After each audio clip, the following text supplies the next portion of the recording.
There's Andre Gherzan and Stefan Schmidt. I'm going to kick it off tonight.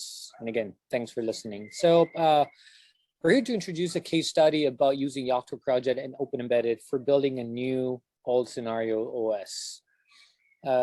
So I'm the one supposed to set the context. I'm sure that if you guys are as hacker and as maker and as in love with technology as I am, you guys have played with all kinds of IoT gadgets, right? So we have in front of us this beautiful thing, which is IoT. It is supposed to connect all kinds of devices and give life to smarts and intelligence, and ultimately, it's supposed to make our life better. Next slide, please, Stefan. Right, so this is built and designed to simplify everything that we do and give us more time to do what we love. Ultimately, we all know that it's not happening the way that we want it to happen, and certainly not the way that we designed it, because I don't think anybody is designing IoT. I think it's just happening, and we're letting this happen. Next slide, please, Stefan. So, but just to make it a bit more concrete for you, I'd like you to meet my friend, Philip. Next slide. So Philip is just like, a normal Philip, or Joe, as they say in the US. It's just one of us. And if you want to animate Stefan for me. So he has phones. I do personally have 2 phones, and Phil has 2. Probably you guys have more. I have one personal and one for work.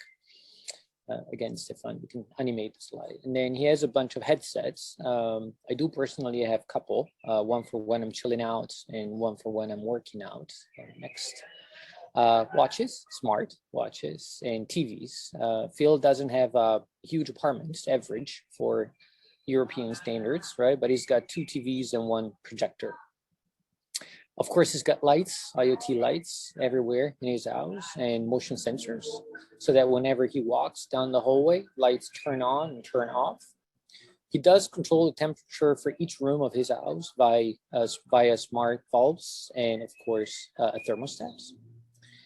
And he can open the door and operate the door via a door lock. I don't know if you guys are familiar with this. They're pretty cool when you guys are away from the house. Through the doorbell, you can see who's coming in, and then just unlock the door. So the doorbell with face recognition unlocks the door. And then when he leaves the house, of course, he arms his alarm. And he's got surveillance cameras, IP cameras all over the place. Right? So, no, this is great, yet it's not. So the way that Phil deals with all this, and it was fantastic when he started and I started, right? You buy a nice set of Philips Hue lights or whatever favorite door lock or thermostat you want, and now you install an app, and it comes in a kit. Previous slide, please, Stefan. It comes in a kit, and in the kit you find the lights, the starter kit, and a gateway, and then you buy the next one. The next gadget, and yet it comes with its own gateway. And then the next one, I think Phil has probably 5 gateways, and of course his cable router in the house, so 6 that he has to manage. And I think Phil has stopped counting the number of applications that he has to install on his smartphone, and each of those requires Phil to register an account, and certainly who knows what happens with the data.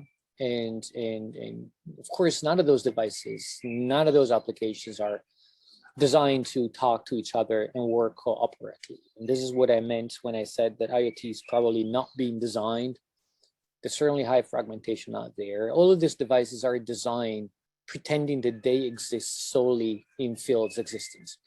So Phil only deals with lights, he only deals with the door lock, the doorbell, right? The number of gateways, the number of applications on the phones are the perfect example that these things are not governed nor designed. This is not collectively built to fulfill the promise of a better life. Next slide. And even worse, this is when things turn from not so good to even worse. Since these devices are not designed to talk to each other in the house at the edge, they all connect to the cloud and open and close connections, God knows how many a minute or an hour. And so what happens to all of that data, and who's on the other side? Do you guys know? Does Phil know? I don't know. Frankly, I stopped trying to control all of those. Next slide, Stefan. So effectively, this promise of a fantastic IoT and life better for everybody, more time for ourselves and our beloved to do whatever we like the most, is actually turning into, you know, the face of these kids as they see their parents playing with this technology and, you know, screaming, trying to visualize what their future would be. Next slide, please. So if I'm one of the player of this ecosystem, certainly if I'm a consumer, instead of having a better life and simpler life, I'm now dealing with complexity, insecurity, lack of privacy, and I am potentially turned into a product, right? So driving data back and forth from the cloud has really turned devices into vehicles to monetize on consumer data. Certainly not anonymized, but you know, that's the goal. So now I'm the product. So this looks like social media 2.0, probably 3.0 plus plus. If I'm a device maker, I have potentially turned into a device dealer. So not anymore a device maker. I'm trying to reinvent the wheel, building a new OS, new edge to cloud connectivity, end to end. I make suboptimal choices along the way because these devices are consumable. They're supposed to be thrown away. And the more ideal, the better it is, because my business model, if I'm not a big one, is that to be a vehicle for monetizing consumer data for the, you know, next cloud operator. There are not many out there, right? If I'm a content creator, certainly I have a lack of choice because these device makers, you know, either they choose their own operating system or they probably choose one or two of the dominant ones. I probably fear and I feel lack of standards. I am personally driving what cloud stickiness, because effectively getting applications is what drives an ecosystem versus the other. So I'm making clouds and a specific cloud plus OS ecosystem more sticky. I do have a great influence power over device maker. They would choose the operating system that drives most of the content and applications. And effectively in all this, I'm helping monetize consumer data.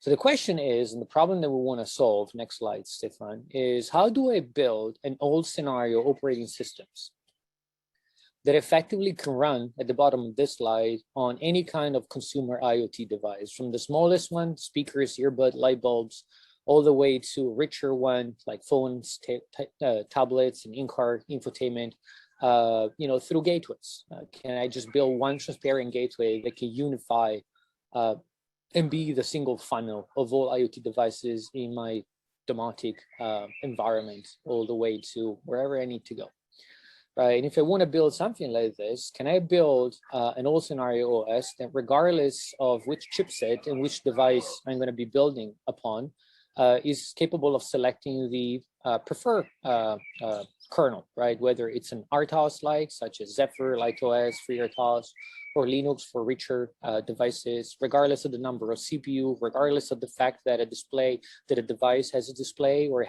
it's headless, regardless of the GPU availability or rather lack of GPU, and regardless of the runtime engine. And can I build this all scenarios OS so that I'm not thinking of an OS for a specific device, rather a distributed OS? So something that once is standard across consumer device now share the same underlying technology. And so I can now build distributed communication, distributed sensors, distributed actuators.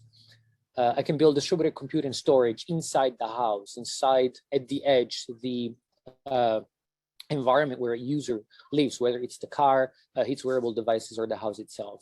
So that over time, these devices start collaborating at the edge without unnecessary connections to the cloud as autonomous agents inside an agency. So how do I combine all of these building blocks together, providing developers with a unified experience and device makers and content creator with a unified and predictable set of blocks and a project whose roadmap I can trust? That's the problem that we have in front of us if you want to try to govern IoT. Next, Stefan. I think we can skip this one so we can save some time and move to why Yocto and OpenEmbedded help us in solving this problem.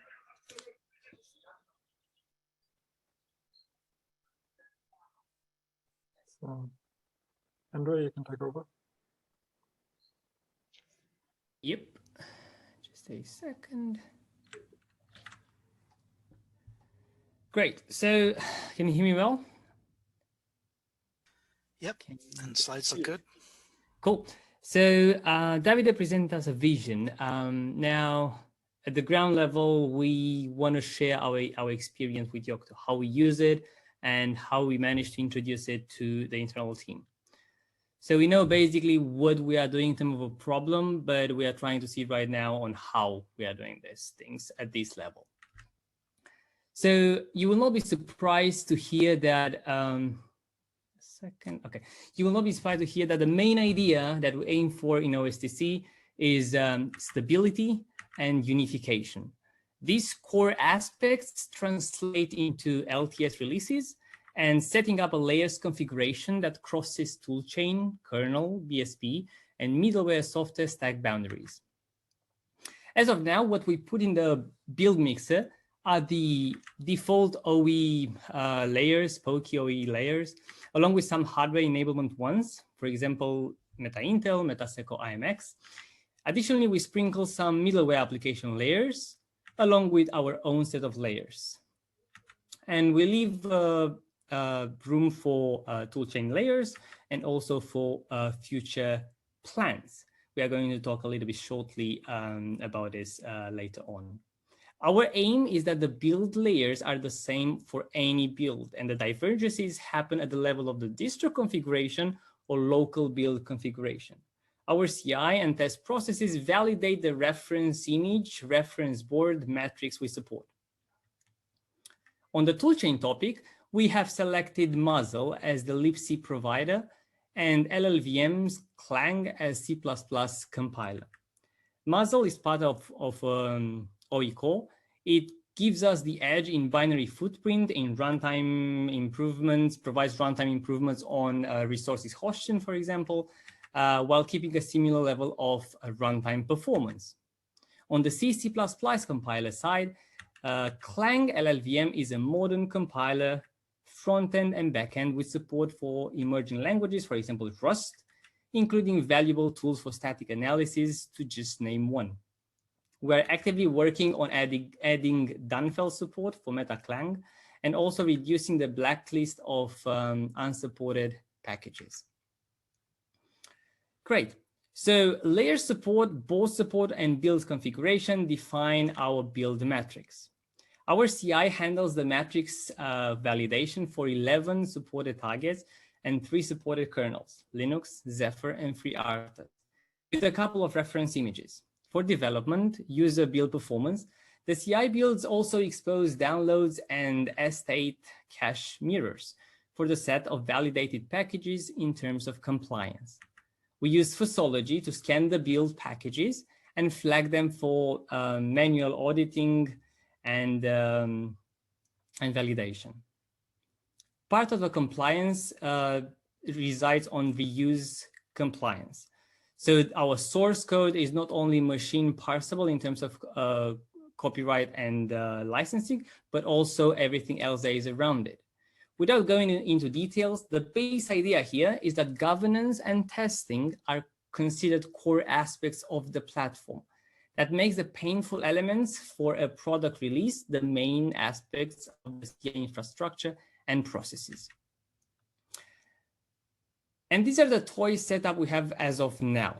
Somehow related to processes, I'd mentioned that we have started doing this while having a clear defined upstream first mindset.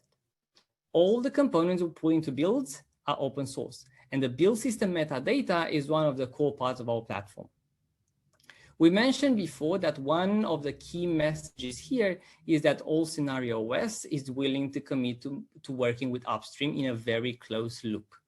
And that's what we do. So for example, we pencil down a change that becomes internally a still public merge request while doing the same to the upstream main development branch. In an ideal world, that goes hand in hand, and it is proposed automatically to the LTS branch for backport. If that goes smoothly, all we need is to bump our internal upstream dependencies. Obviously, there can be a less ideal world where we maintain a defined local to the project staging area while upstream catches up. This gives us the highest level of maintainability while paying a small price on initial development. So we have been playing with this loop for a good couple of months now, and even though in most of the cases everything was as smooth as possible, there are aspects less desirable that we would like to mention as community feedback. The first thing we struggled with internally was the simple fact of introducing Yocto build ecosystem to the team. Even though Yocto documentation is structured and detailed, individuals always struggle with pulling a thread, and I'll explain.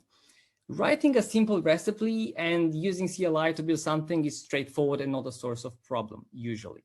The cumbersome aspects seem to spawn whenever there is something to debug, either on the build system side through, for example, BB classes logic, for example, or on the package side. Most developers are caught in an endless loop of grabbing around the build system directory or the build metadata. This situation is both due to the layering concept of the system, where a variable can be redefined, appended, nuked at various levels, and in some cases due to missing documentation on different primitives that build system exposes.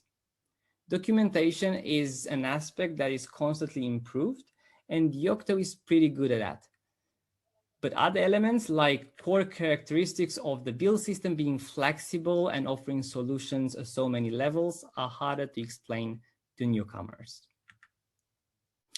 Leaving that aside, once the developer embraces the build system and are getting comfortable with it, there are specific issues that we faced with different layers. For example, in Zephyr, the upstream project supports a plethora of devices in Yocto languages, machines. One can take advantage of the existing hardware support through its internal build system tool called West, and that works well. The issue is that full hardware support must be extended constantly, mirrored or maintained on the Yocto side by defining equivalent machine configurations. The Zephyr project already supports 200 plus target, and that is without considering the shields. So there is a clear scalability issue here. One approach could be to define a way of converting existing both support configuration from Zephyr into Yocto metadata, either statically or even dynamically at build time. So I've touched a bit earlier on the way we set up our layers in our design. And I've mentioned that we use the same layers configuration no matter the build use case. That gives us the ability to have the same pool of metadata, build primitives, hardware support, etc. on any selected software stack. That is, in theory, reasonable and acknowledged as good practice. Sadly, that is not the case in all the ecosystem. You will find BSPs that will enforce a specific Western configuration for an internal demo proof of concept. You will discover layers that add image install in the layers.conf configuration file, so you'll have to pull in whatever the layer decides. I would say that if you find yourself adding logic, custom logic into layer.conf, you are most probably doing something wrong. I want to raise the message that if you maintain a layer, make sure you use existing tools for validating its metadata. See, for example, the Yocto check layer script. Also, write things focusing on people being able to use your layer, no matter their software use case. Focus on primitives that are configurable and subscribable, as opposed to imposing policy for no real reason. If you write a layer for supporting the new language Rusty++, don't assume that everyone pulling in that layer will build only Rusty++ code. If you write a BSP layer for Strawberry Pi X, don't assume everyone pulling in that layer will only build for that machine. That won't happen and will contribute to fragmented ecosystem. The usual reply or maybe excuse here is that this approach needs a bit more work up front. I would argue that clarifying an interface and making it a building block will help you in the long term. You will find yourself having to reuse your layers logic, and you will have to work around your initial assumptions. Also, it gives you an easier way forward should you want to upstream your building blocks. It does pay off, so I challenge you to have this mindset when you write your following recipe, BB class, or configuration. Taking the discussion a bit more technical, we face situations where the build system does not support various build infrastructures. For example, internally, we inherit and develop a consistent number of components in the Google ecosystem. Reusing those components would need support for GN that generates build files for Ninja. I will not get into too many details here. The only thing that I will say is that we will be looking into it and try to design as a building block that can be reusable for upstream projects. I've taken you a bit through our setup, and I've raised a couple of points as experience feedback afterwards. I'll pass it on to Stefan, who will continue to constructively complain and wrap up our talk with future plans and conclusions. Thank you.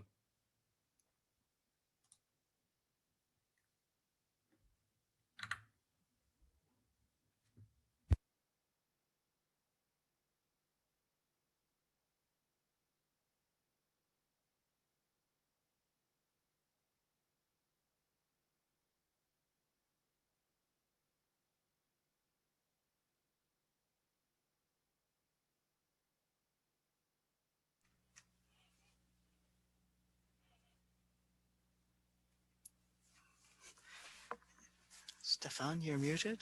Yes, can you hear me now? Yes, perfect. Thanks. Okay, sorry for that. So yeah, thank you, Andrew.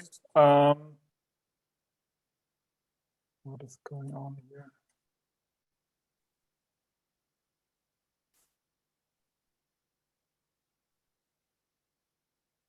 Can you see the slides or not?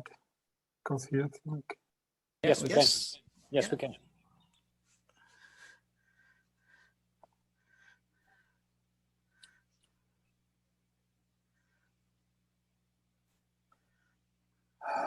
Sorry over that. No, it's on.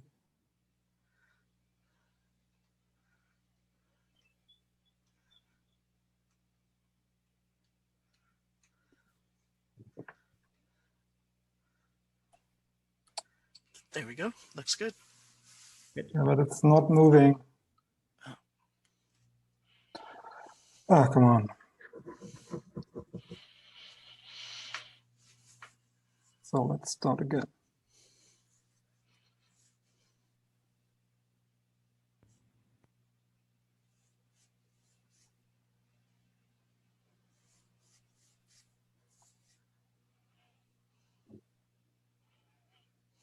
There we go. Okay, finally. Sorry for that. So yeah. So thanks, Andre. So yeah, I'm going to tell a bit more, few tales on problems we faced, and then looking a bit more into future plans we have here. So one of the blocks of keeping our platform safe is to react on security problems as we become aware of them. So the CVE tracking done in Yocto, especially in Dunfell, is really helping, and it's really important for us. So we got a huge thank you to Steve for actually working on that. So on our side, we're also going to set up CVE checker runs on our CI system for all the target images and target machines we have. So, and fixes we are going to produce based on these issues we are finding, we consider them really important to get submitted upstream to reapply to our integration layers as well. So how is it going to work? Andre already touched upon that. So one part of our work here is guiding and monitoring the patch we submit upstream until it's finally backported to Dunfell, and then we can update to Dunfell and drop our local changes.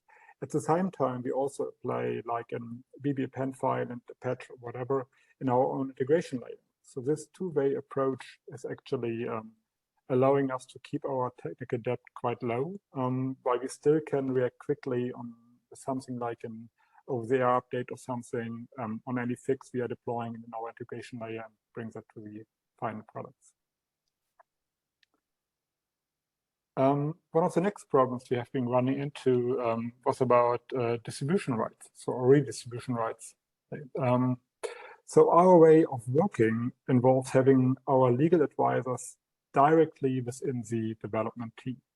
So they are experienced lawyers with a background in open source licensing. So I like to call them legal ops, right? So they are more like ninjas and looking over all the licensing aspects all the engineers want to avoid. So this takes away some of the pain in building an IP compliance pipeline into our CI/CD. So if you have like the legal expertise directly at hand and work out problems quickly instead of waiting like weeks for a reply from the legal department or anything like that. So one example we had is that when we integrated one DSP layer, this layer started to pull in the firmware files for the hardware components directly into the image.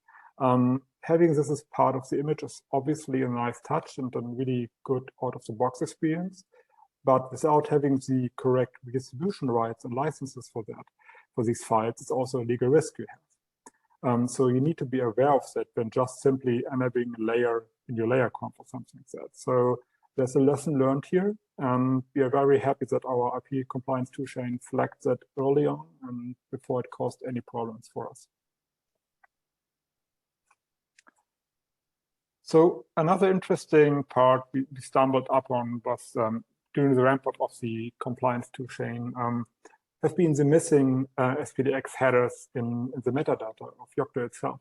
So in a nutshell, SPDX is a header that makes clear about the license and the copyright in a machine-readable way in every file you're having, basically. So Richard and the team have started to actually add these kind of machine-readable headers to the different scripts in Poky and other parts of the system. But they stopped adding them to the metadata itself, so the bitbake files, basically. Indeed, it is getting a bit complicated to define what part of this metadata is actually copyrightable and what license, for example, patches to projects would be under. Luckily, the license file we have in OE core is actually giving us a definition for that. So that is actually something we can work with. So the metadata itself is licensed under MIT. So that means all the BB files would be under MIT and could use the SPDX header file for that. The patches themselves are normally considered to be under the license the project they are applying to itself would be. So that would be a suitable license for these patches. And we think that would be a good to enforce this in practice, actually. So in a machine-readable way, obviously. So what we suggest is to add the SPDX license header for MIT to all the BB files. And after that, gradually going to all the different receipts and starting to add the SPDX headers to the different license to the patches. So either in the file itself or in a comping .license file or something like that. So to support this effort, obviously there would need to be some documentation updates and maybe tooling enhancement. For example, the OEE stylized script or something like that could be a good hint for that. And once we are happy with all that, like the documentation and the tooling, we can also think about making it mandatory for newly added EB files. So one caveat here is that the SPDX copyright header is left out on purpose in this proposal. We only want to focus on the machine-readable license. So it is really complicated for the existing metadata to add the copyright file, copyright header because of the history of the file. You don't really know who had actually the copyright because you might not have the mapping between contributor and company or whatever individual holding copyright on that. So it might be easier for newly added files, but I still think we should focus on the license here first. What else? Yeah, so just recently there was the discussion about the SBOM basically coming on the license mailing list, as well as in the OE developer meeting yesterday. So that is going in one direction. So this would be like one part of this to like get something started as well. So I want to spark initial discussion on this, and we can really work out the details on either Slack or IRC or mailing list or something like that.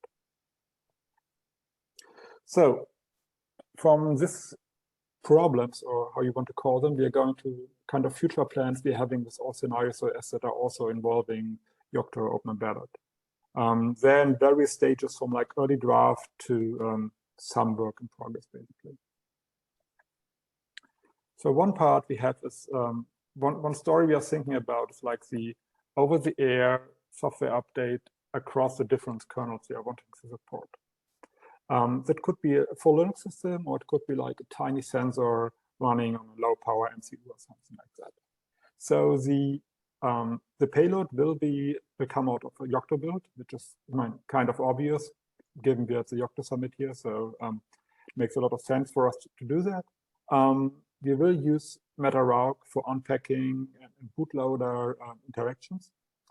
There will also be like a system service for like orchestration of this whole over-the-air update to trigger all the different parts of it. We will have an AB partition scheme table that we try to design to fit really all devices we are going to support. So we really want to have all the flexibility to be sure we have all the space for like different bootloaders in different locations, different sizes, different file system formats and everything. So that would be like a lot of work, but we think it's worth it. We will focus on read-only partitions plus additional partitions for state and data. So most of this is actually already covered by Yocto E already, but we think there will be some bumps on the road, and we are happy to work with the community to get that sorted out. So most of this is really very much design in progress at the moment. So, but it's very clear that we will support direct over-the-air updates for devices with enough resources, and assisted over-the-air updates for low-end devices, basically. So it could be like a Windows sensor or something like that. And the assisting device could be either a gateway or another Linux system on the network to handle the update for this device. Another topic we are looking for in the future is maybe having something like meta-liteos. So getting into the details here, so the multiple kernels state we have at the moment is we have a Linux-based meta layer mostly for ARM Cortex-A devices and Intel devices.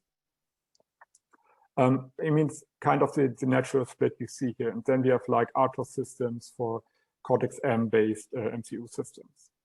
So we are currently discussing about maybe adding Liteos support as another RTOS system, which would mean we would bring in meta-liteos as another layer for easy integration and hardware support. Then we also think about the testing story here. So there will be no COVID-19 testing here, so don't worry about that, but testing is important nevertheless.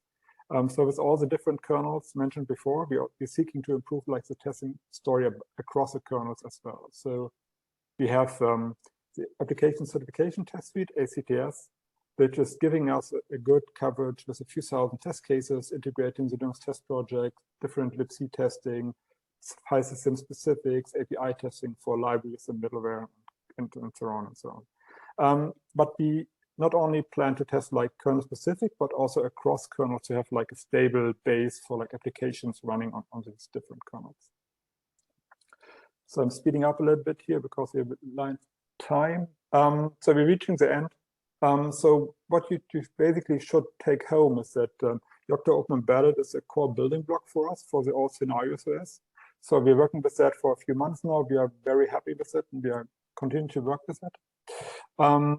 So what you see is like we have a really mixed bag of things. So it comes from different layers, different kernels, IP compliance toolchain, over-the-air updates, and more. But all of this is with a really clear upstream first policy in place.